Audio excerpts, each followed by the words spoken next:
कैसे हैं आप लोग? आशा करते हैं बहुत अच्छे होंगे, बहुत मन लगा के पढ़ रहे होंगे। परीक्षा का टाइम जो है नज़दीक आ गया है। इसके लिए तो चलिए हम भी आप लोगों के लिए आ गए हैं लेकर क्लास 10th हिंदी ना पाठ 7 परंपरा का मूल्यांकन का क्या है संपूर्ण ऑब्जेक्टिव। ऐसा ऑब्जेक्टिव जो आपके बोर्ड एग्जाम में निश्चित रूप से ही आएंगे। तो आइए देखते हैं क्या है प्रश्न। प्रश्न संख्या 1 है कि बड़े भाई ना बड़े भाई किस लेखक की रचना है ना। बड़े भाई जो है किस लेखक की रचना है। आपके सामने ऑप्शन है बिरजू महाराज, यतीन्द्र मिश्र, रामविलास शर्मा, महात्मा गांधी ना। तो बड़े भाई किस लेखक की रचना है तो ये जो है रामविलास शर्मा जी का है, इसलिए आपका ऑप्शन सी हो जाएगा आपका सही उत्तर। फिर बढ़ते हैं अगले प्रश्न की ओर। चलिए अगला प्रश्न है प्रश्न संख्या 2 नंबर। निम्नलिखित में से कौन हिंदी आलोचना के महत्वपूर्ण हस्ताक्षर थे ना। इसमें हमें बताना है कि हिंदी आलोचना के महत्वपूर्ण जो हस्ताक्षर थे वो कौन थे। क्या भीमराव अंबेडकर थे, बिरजू महाराज थे, मैक्स मुलर थे या रामविलास शर्मा थे। तो इसका जो सही उत्तर हो जाएगा क्या, परंपरा के मूल्यांकन के लेखक भी कौन है, रामविलास शर्मा। तो इसका भी सही उत्तर क्या हो जाएगा, ऑप्शन डी यानी कि रामविलास शर्मा जी। बढ़ते हैं अगले प्रश्न की ओर। अगला प्रश्न है प्रश्न संख्या 3। कौन मनुष्य के संपूर्ण जीवन से संबंध है ना। कौन जो है मनुष्य के संपूर्ण जीवन से संबंध है, मतलब या धन है, साहित्य है, ऐश्वर्य है या अपव्यय है। तो क्या है संपूर्ण जीवन से संबंधित, तो हमारा जो साहित्य है उस संपूर्ण जीवन से है, इसलिए आपका सही उत्तर ऑप्शन बी हो जाएगा। बढ़ते हैं अगले प्रश्न की ओर। अगला प्रश्न है कि वह विचारधारा जो चेतना या भाव को मूल पदार्थ मानती हो कहते हैं ना। मतलब वह विचारधारा जो चेतना या भाव को मूल पदार्थ मानती है उसको क्या कहते हैं। क्या मार्क्सवाद कहते हैं, निर्विवाद कहते हैं, समाजवाद कहते हैं या भौतिकवाद कहते हैं। तो आपका सही उत्तर जो है क्या हो जाएगा, ऑप्शन डी भौतिकवाद। अगर वीडियो पसंद आ रहा हो तो जरूर लाइक शेयर और चैनल को सब्सक्राइब करना ना भूले। चलिए बढ़ते हैं आगे की ओर।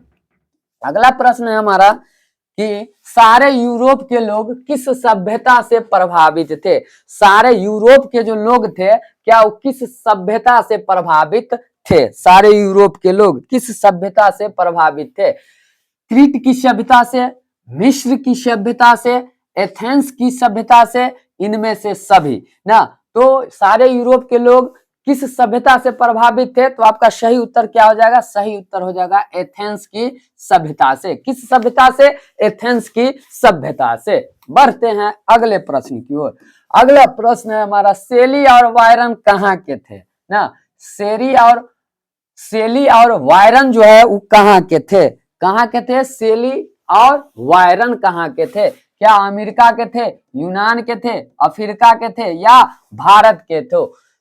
तो शेली और वायरन जो है वो कहाँ के थे, यूनान के थे, इसलिए आपका ऑप्शन बी हो जाएगा करेक्ट उत्तर, यूनान।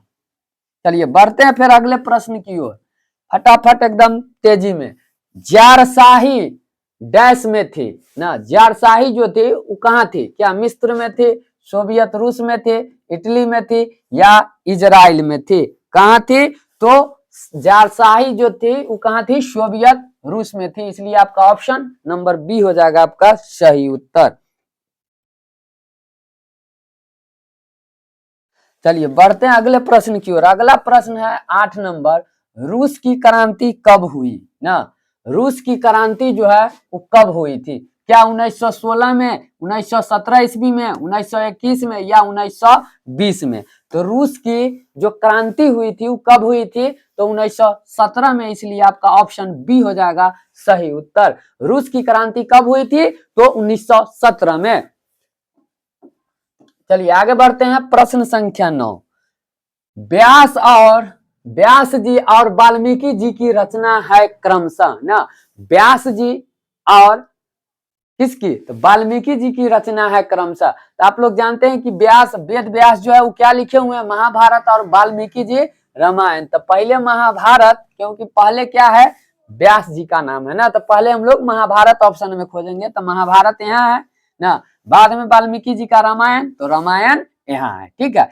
वैसे रामायण महाभारत की ऑप्शन सी में भी है, लेकिन सी आंसर क्यों नहीं होगा, क्योंकि यहाँ पर इसी प्रश्न को अगर बदल दिया जाए कि यहाँ वाल्मीकि लिख दिया जाए ना, यहाँ क्या लिख देंगे, वाल्मीकि, यहाँ वाल्मीकि लिख दिया जाए और बाद में व्यास, तब हमारा ऑप्शन सी हो जाता करेक्ट उत्तर। तो इस बात को भी समझते चलिएगा, ठीक है। लेकिन अभी जो है पहले क्या है, व्यास जी और वाल्मीकि जी, तो पहले महाभारत तब रामायण, इसलिए ऑप्शन डी हो जाएगा आपका सही उत्तर। चलिए बढ़ते हैं अगले प्रश्न की ओर। प्रश्न संख्या 10 है, परंपरा का मूल्यांकन, परंपरा का मूल्यांकन किसकी पुस्तक है ना। परंपरा का मूल्यांकन जो है उसके लेखक कौन है, उसके कहानीकार कौन है ना। तो क्या रामविलास शर्मा जी है, नामवर सिंह है, जगदीश गुप्त है, या डॉक्टर नागेंद्र है। तो आपके सामने 4 ऑप्शन है, 4 ऑप्शन में से एक ही प्रश्न सही है। तो आप आइए उस प्रश्न को, क्या हो जाएगा, परंपरा का मूल्यांकन किसकी पुस्तक है, तो रामविलास शर्मा का, इसलिए आपका ऑप्शन डी हो जाएगा आपका क्या सही उत्तर। बढ़ते हैं अगले प्रश्न की ओर। अगला प्रश्न है हमारा प्रश्न संख्या 11, प्रगतिशील आलोचना का विकास होता है। प्रगतिशील आलोचना का विकास जो होता है वो क्या है, होता है विकास क्या है, प्रगतिशील आलोचना का विकास होता है धर्म के ज्ञान से, साहित्य की परंपरा के ज्ञान से, कला के ज्ञान से, या इतिहास के ज्ञान से। तो अब प्रश्न है आपके सामने क्या, कि जो प्रगतिशील आलोचना का विकास होता है वो किससे होता है। तो आपका ऑप्शन हो जाएगा ऑप्शन बी, साहित्य की परंपरा के ज्ञान से। ऑप्शन क्या हो जाएगा आपका बी जो होगा करेक्ट उत्तर हो जाएगा बी। चलिए बढ़ते हैं अगले प्रश्न की ओर। अगला प्रश्न है आपके सामने 12 नंबर, लेखक रामविलास शर्मा कब से कब तक भारतीय प्रगतिशील लेखक संघ के महामंत्री रहे। आपसे पूछा गया है प्रश्न कि लेखक रामविलास शर्मा कब से कब तक भारतीय प्रगतिशील लेखक संघ के महामंत्री रहे। तो आपके सामने ऑप्शन है 1948 से 1952 तक, 1949 से 1953 तक, 1950 से 1951 तक, 1947 से 1952 तक। तो आपके सामने 4 ऑप्शन है, इसका सही उत्तर क्या हो जाएगा, ऑप्शन बी 1949 से 1953 तक। बढ़ते हैं अगले प्रश्न की ओर एकदम स्पीड में। तो चलिए अगला प्रश्न है आपके सामने, साहित्य सापेक्ष रूप में क्या होता है ना। साहित्य जो है उस सापेक्ष रूप में क्या होता है, पराधीन होता है, जड़ होता है, परतंत्र होता है, या स्वाधीन होता है। तो साहित्य सापेक्ष रूप में क्या होता है, स्वाधीन होता है, इसलिए आपका ऑप्शन डी जो है वो हो जाएगा क्या आपका सही उत्तर। बढ़ते हैं अगले प्रश्न की ओर। अगला प्रश्न है 14 नंबर, क्या एथेंस किस महादेश में है। एथेंस जो है वो किस महादेश में है, क्या यूरोप में है, या एशिया में है, या अमेरिका में है, या ऑस्ट्रेलिया में है ना। तो एथेंस किस महादेश में है, तो आपका सही उत्तर जो है वो क्या हो जाएगा, एथेंस जो है वो यूरोप में है, इसलिए आपका आंसर सही ऑप्शन ए हो जाएगा यूरोप। बढ़ते हैं अगले प्रश्न की ओर। अगला प्रश्न है 15 नंबर, वायरन किस भाषा के कवि है। वायरन जो है वो किस भाषा के कवि है, क्या हिंदी के हैं, संस्कृत के हैं, अंग्रेजी के हैं, या फ्रेंच के हैं। तो वायरन किस भाषा के कवि है, तो वायरन जो है आप याद रखिएगा कि वायरन जो है अंग्रेजी भाषा के कवि है। तो ऑप्शन सी हो जाएगा आपका सही उत्तर, ऑप्शन सी हो जाएगा आपका सही उत्तर। चलिए आप भी और भी आगे प्रश्न है, बढ़ते हैं आगे की ओर, लेकिन उससे पहले थोड़ा पानी पी लेते हैं। प्रश्न संख्या 16 क्या है, प्रश्न संख्या 16 है, निराला की साहित्य साधना किसकी कृति है। निराला की साहित्य साधना जो है वो किसकी कृति है, क्या दूधनाथ सिंह, या रघुवीर सहाय, रामविलास शर्मा, या मुक्ति बोध। तो निराला की साहित्य साधना किसकी कृति है, तो आपके सामने ऑप्शन में दिखाई दे रहा है ऑप्शन सी में रामविलास शर्मा। तो आपका ऑप्शन सी हो जाएगा करेक्ट उत्तर। बढ़ते हैं अगले प्रश्न, प्रश्न संख्या 17 की ओर।